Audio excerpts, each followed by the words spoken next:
Hello viewers, Assalamualaikum. Welcome to my all viewers and subscribers. Chicken fry কিন্তু খুবই মজাদার একটা রেসিপি আর দেখিয়ে দেবো কিভাবে আপনি ঘরে বসে একদম এই সুন্দর চিকেন ফ্রাইটাকে তৈরি করে নেবেন, যেটা কিন্তু একদমই খেতে রেস্টুরেন্টের মতো হবে। তো এর জন্য আমি এখানে মুরগির কতগুলো ছোট ছোট মাংস নিয়েছি। এর মধ্যে আমি 2 টেবিল চামচ আদা রসুন পেস্ট দিয়ে দেব।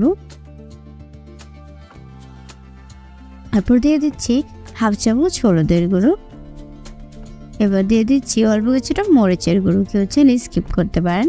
তারপর এখানে হাফ চামচ জিরার গুঁড়ো, স্বাদ মতো লবণ এবং হাফ চামচ কালো গোলমরিচের গুঁড়ো, আর সাথে দিয়ে দিচ্ছি হাফ চামচ ম্যাগি মশলা, আর দিয়ে দিব এবার একটি ডিম। তো এই সবগুলো উপকরণ দিয়ে এবার আমি হাত দিয়ে এটাকে খুব ভালো করে মিক্স করে নিচ্ছি। একটু খেয়াল করে এই সবগুলো উপকরণকে একদম ভালোভাবে কিন্তু মিক্স করে নিতে হবে।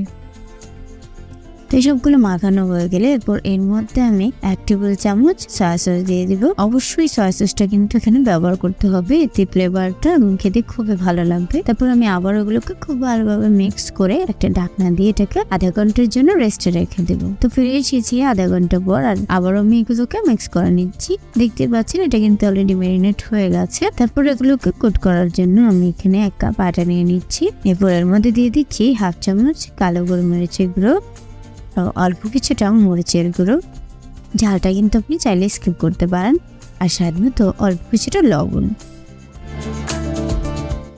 তারপর আমি একটি চামচ দিয়ে এগুলোকে নেড়ে চেড়ে সবগুলোকে মিশিয়ে নিচ্ছি। তো মেশানো হয়ে গেলে এর মধ্যে আমি ছোট ছোট ম্যারিনেট করা মাংসগুলোকে দিয়ে দিয়েছি এবং উল্টে পাল্টে সবগুলো আমি আটার মধ্যে কোট করে নিচ্ছি। আর অন্য একটি ছোট্ট বাটিতে আমি অল্প কিছুটা পানি নিয়ে তার মধ্যে মাংসটাকে ভিজিয়ে নিচ্ছি এবং আবারও সেমভাবে আমি কোট করে নিচ্ছি। আপনি যখন ভিজিয়ে নেবেন এতে কিন্তু মাংসের গায়ে কোটটা খুব সুন্দরভাবে একটা লেয়ার হয়ে যাবে, তাই একটু ভিজিয়ে নেওয়া ভালো। এরপর আমি চলে যাবো ফ্রাই করার জন্য। চুলায় একটি প্যান বসিয়ে দিয়ে তাতে পর্যাপ্ত পরিমাণে তেল দিয়ে দিয়েছি, আর তেলটা যখনই গরম হয়ে আসবে এর মধ্যে আমি কোট করা মাংসের টুকরোগুলোকে এবার দিয়ে দিচ্ছি।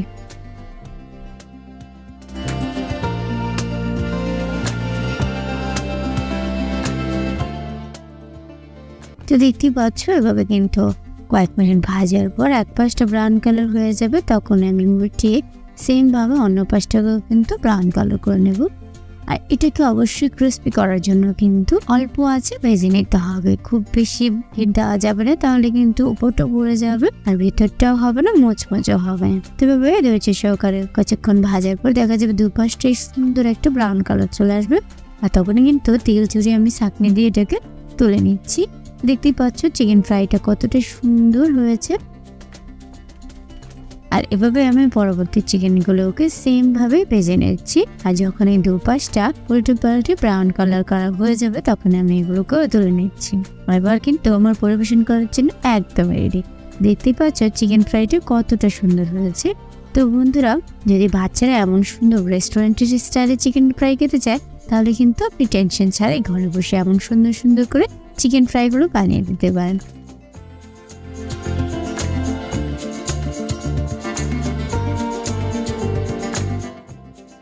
তো আমি আশা করছি আমার রেসিপিটি তোমাদের ভালো লেগেছে, আর আমার রেসিপিটি যদি ভালো লাগে তাহলে প্লিজ আমার চ্যানেলটিকে সাবস্ক্রাইব করে দিও, অ্যান্ড লাইক কমেন্টস তো অবশ্যই করবে।